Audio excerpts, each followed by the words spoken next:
या ठिकाणी आपल्याला क्वेश्चन नंबर 6 सॉल्व करायचा आहे आणि क्वेश्चन नंबर 6 दिलेला आहे. A black body radiates heat at a temperature T1 and T2. ब्रॅकेटमध्ये दिलेलं आहे T2 is greater than T1. The frequency corresponding to maximum energy is. तर कोणत्या फ्रिक्वेन्सीला मॅक्झिमम एनर्जी असेल, टेम्परेचर T1 का T2ला. तर हा क्वेश्चन 2015ला आलेला होता.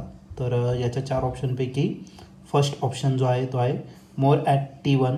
तर T1ला सगळ्यात जास्त असेल. बी ऑप्शन आहे मोर ॲट T2. T2ला सगळ्यात जास्त असेल. Equal for T1 and T2. आणि लास्ट ऑप्शन आहे D independent of T1 and T2. तर या 4 ऑप्शनपैकी करेक्ट ऑप्शन कोणता असेल तर याला सॉल्व करू, मग डिस्कस करूया. तर या क्वेश्चनमध्ये आपल्याला ब्लॅक बॉडी दिलेला आहे, रेडिएट होतं आहे टेम्परेचर T1 आणि T2ला. आणि दिलेली कंडिशन काय, T2 is greater than T1. दिलेलं आहे T2 is greater than T1. Okay, ही पहिली कंडिशन आहे. त्यानंतर the frequency corresponding to maximum energy. तर मॅक्झिमम एनर्जी याचा अर्थ काय, अशी आता याच्यासाठी आपल्याला वेन्स डिस्प्लेसमेंट लॉ या ठिकाणी यूज करावं लागेल.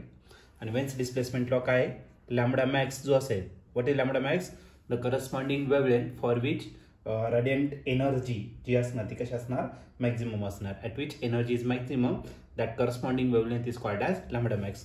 आणि हा लॅम्बडा मॅक्स जो असतो तो कसा असतो, inversely proportional to the absolute temperature. पण आपल्याला वेवलेंथ नाही विचारलं, आपल्याला विचारले फ्रिक्वेन्सी.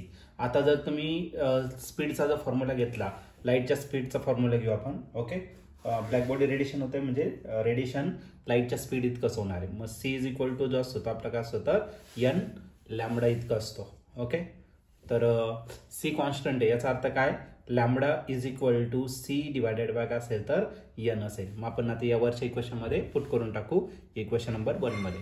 तर बघा इक्वेशन 1 काय भेटेल, लॅम्बडा मॅक्सच्या जागी आपण टाकलं therefore c divided by n max. या लॅम्बडा मॅक्सच्या जागी आपण टाकलं c divided by n max. हा डायरेक्टली हा युनिव्हर्सली प्रोपोर्शनल असेल टेम्परेचरवरती. पण सी ऑलरेडी कॉन्स्टंट आहे, मग याला क्रॉस मल्टिप्लाय करून घेऊ आपण. म्हणजे याचा अर्थ काय होणार आहे, रेसिप्रोकल करून घेऊ. एन मॅक्स अपॉन सी हा डायरेक्टली प्रोपोर्शनल असणार कसे होते आता टेम्परेचर. सी कॉन्स्टंट आहे, याचा अर्थ n max is directly proportional to काय असणार टेम्परेचर. पण दिलेलं काय, तर दिलेलं आहे T2 इज ग्रेटर दॅन का असेल T1. आता त्याच्या डायरेक्टली प्रोपोर्शन, याचा अर्थ N2 इज ग्रेटर दॅन का असणार N1. जर तुम्ही या ठिकाणी ऑप्शन जर चेक केलं तर ऑप्शन नंबर जो आहे, आता करस्पॉन्डिंग फ्रिक्वेन्सी कोणत्या फ्रिक्वेन्सीला मॅक्झिमम एनर्जी असेल तर N2 फ्रिक्वेन्सीला. आणि N2 कधी, ज्याचं टेम्परेचर किती असणार तर T2 इतकं असेल. जर तुम्ही ऑप्शन जर बघितलं तर ऑप्शन नंबर बी जो आहे तो या ठिकाणी करेक्टली मॅच होत आहे. ऑप्शन बी असणार मोर ॲट T2. तर जी फ्रिक्वेन्सी आहे, the frequency corresponding to maximum energy is more at T2. तर T2ला ती मॅक्झिमम असेल, मग याचा ऑप्शन असेल ऑप्शन नंबर बी.